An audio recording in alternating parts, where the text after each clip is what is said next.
Hello, this is Nicholas Gianassi, and thank you for watching another one of my YouTube videos. The foundation for these YouTube videos is to share some of the spiritual insights and teachings that I've gained through my spiritual practice and reading also a lot of spiritual teachings, scientific findings, and obviously to share some of the teachings from my spiritual father, Dr. and Master Zhigang Sha. And the underlying message that is the purpose for these videos is a solution for humanity. So any way that these videos might empower you or inspire you, then it's been worthwhile. So today I want to make a couple of videos, and the first one is I want to share the power of forgiveness and how it affects time. So recently I've been reading a lot by Gregg Braden.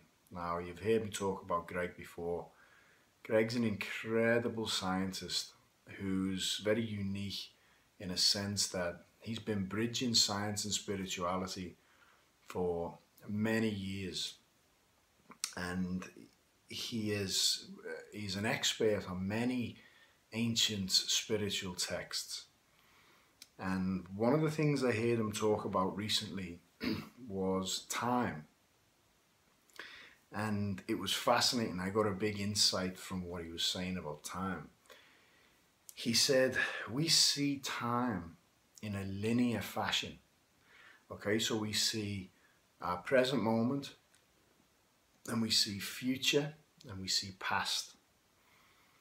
But you know, whether it's David Wilcock, Corey Good, Gregg Braden, whether it's Einstein, there's a lot of people and a lot of research that's showing that time isn't linear. That might just be how we see it. And a lot of ancients, Greg talks about temples dedicated to time in Egypt, and even in the Tibetan plateaus, how they perceive time is very different. Now, he's saying that scientists have, in the right lab conditions, using different temperatures, they've actually now are able to have more than one atom that occupies the same space. More than one atom occupying the same space, which is giving them understanding that there is potentially many different realities occupying the same space. Now, he said every time they've tried to mimic the Big Bang, as soon as it's created, 90% of the experiment disappears. Now, we can only account for about 10% of our universe. That's what they say. 90% is this dark matter. In the brain as well, we only use 10% of our brain's capacity. So this is a theory, but he's saying he believes, many scientists do, that the 90% actually holds all these different realities and possibilities. So where am I going with this? So this one scientist, he said, when we get news, so say you get news you're sick, if you buy into that, you buy into that outcome that's already created. And he gives a lot of different stories and testimonials. One was of a scientist who found out there was a gentleman who had a rare heart condition, and he got told he only had a month or so to live. Now, when this scientist went to see him, he said he was so weak that he couldn't even talk, and the scientist said, I want you to try something. I want you to try a meditation.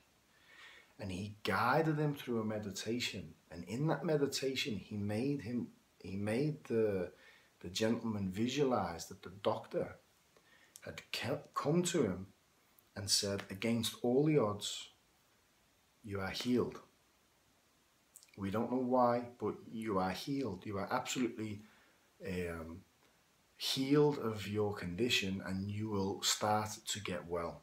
So this is something that he practiced. He practiced not just thinking it, feeling it, which is also important, because Greg says when he's been to the Tibetan plateaus and he's spoken to these high-level monks and beings, and he's asked questions about the chants and the prayers that they do, the Tibetans always say that the chants and the prayers are techniques to give us the feeling. And this is what he calls the fifth mode of prayer. It's embodying the feeling, because the universe and our external environment, that's how we interact with the universe. It's through feeling. It's whatever feeling that we're embodying.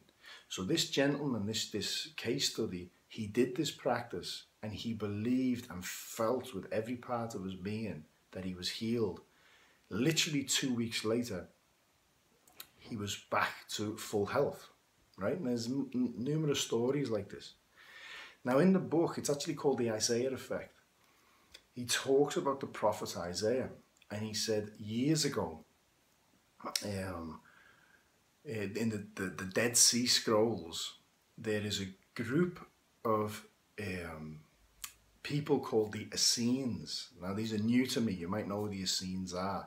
And they left a lot of their wisdom out of the Bible when they decided to put the Bible together. And what they say, the Essenes say that our world is a mirror of our internal emotion. The world is a mirror, okay? Now he said even today, mainstream science is only just telling us that the weather is linked to the mass internal emotion, okay? We affect our weather. This walks hand in hand with what Master Shah does. Master Shah tells us to chant mantras. The calligraphy's behind me. He gets us to chant. It could be Da Quan Shu. These mean greatest love or greatest forgiveness. So why are you chanting greatest love? Master Shah says what you chant is what you become. You chant it, you embody it. You use mind power, soul power, sound power, body power. One hand over the heart, one hand over the lower abdomen. You ask for forgiveness and you chant greatest love. You embody greatest love. Those are techniques to give us the feeling. Then we give off greatest love. We manifest love into our lives. They're very powerful. So one insight that I had from this teaching, because there's obviously a lot more to it, I will say one more thing on the Isaiah effect. The great prophet Isaiah, and he says something cool. He says, in this day and age, a lot of people don't like the terminology prophet, but he says, we spend a lot of money on prophecy, but today we call it remote viewing. Now, remote viewing has saved many lives. The military are definitely funding remote viewing. And remote viewing is when you can get into the condition and you get somebody who puts you into a state, a meditative state, and you can project your consciousness to a different time or space, or time and space, and you can actually relay back to the person who's guiding you through it what it's like there, what the surroundings are like. And this has helped a lot of troops in war. They've actually figured out whether they can send people to certain areas because they have practitioners who are telling them through remote viewing. So remote viewing is used today big time, but back then it was called prophecy. So in the future, Isaiah, in the text, he wrote a time that we're living in now. And he said that we are going to live in a world which is barren, lifeless, basically explains a real, real bad hell on earth, if you like. And then straight after it, he explains the same time as being like a heaven on earth, where the deserts are abundant with lakes, streams, forests. Life is everywhere and everyone's living in harmony. So for years this has baffled scholars, because they're saying, what is it? Is it going to be, a hell on earth or a heaven on earth? What is it? And they never figured it out. So then after years of working on the translation, there's a very, very subtle thing that Isaiah says. He says this. He explains the two scenarios he sees, he observes, and then he says, which one will you choose? Which one will you choose? What he's saying is they both exist. It's which will we choose? So, the love, peace, harmony movement, 1.5 billion people singing love, peace, harmony. This is another thing that Greg's saying is, whatever you're embodying, you're giving out. So when you're embodying that, you haven't achieved it yet. Like, please may we achieve 1.5 billion people. If this is what you're saying in your meditations, you are actually embodying that we haven't achieved it yet. And while you're embodying that, we'll never achieve it. You're pushing it away. This is the fifth mode of prayer. So we need to embody the fact that we've already achieved it, and we can choose collectively to move into a already existing reality. Now, even Einstein, years ago, which is fascinating, said, time is not what we think it is. The future, the present, and the past all live together simultaneously. This is fascinating, but this gives me a big insight into forgiveness. If we make mistakes in the past life, we experience them in the now, okay? Like, even if next week I get sick because of a past life mistake, I'll experience it in the now. So our past mistakes, which is karma, we have to experience again, right? To purify them. And however we choose to react to them will affect our future. It's all one. Now, this is the power of forgiveness. Because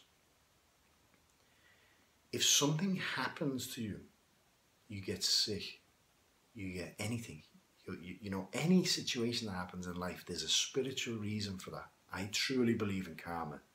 Once I understood karma, I got it. Now, forgiveness has the power to transcend time. Think about it. You have an experience that's linked to a past event.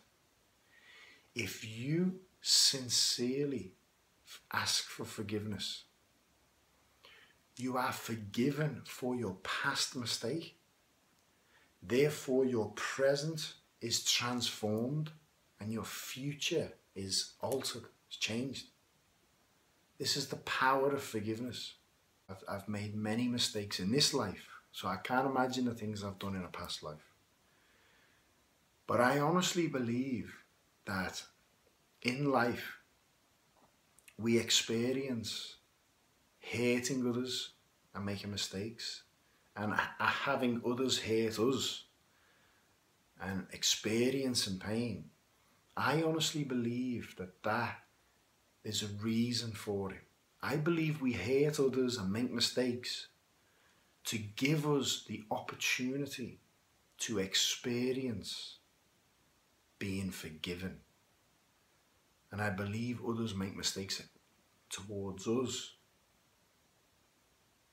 to give us the experience of offering forgiveness. Because through being forgiven and offering true forgiveness, is when we experience love. And love is the true essence of life. Love is the true universal force of creation.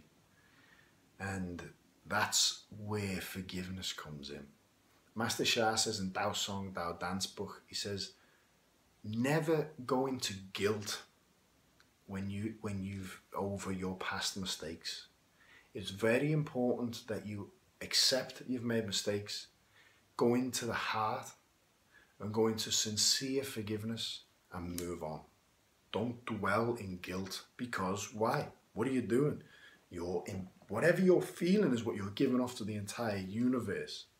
So in this video, I just wanted to give a little brief going over on Greg's findings on time, and then also show how forgiveness influences and transcends time, and also emphasize the power of a daily forgiveness practice, a daily forgiveness meditation, universal forgiveness meditation.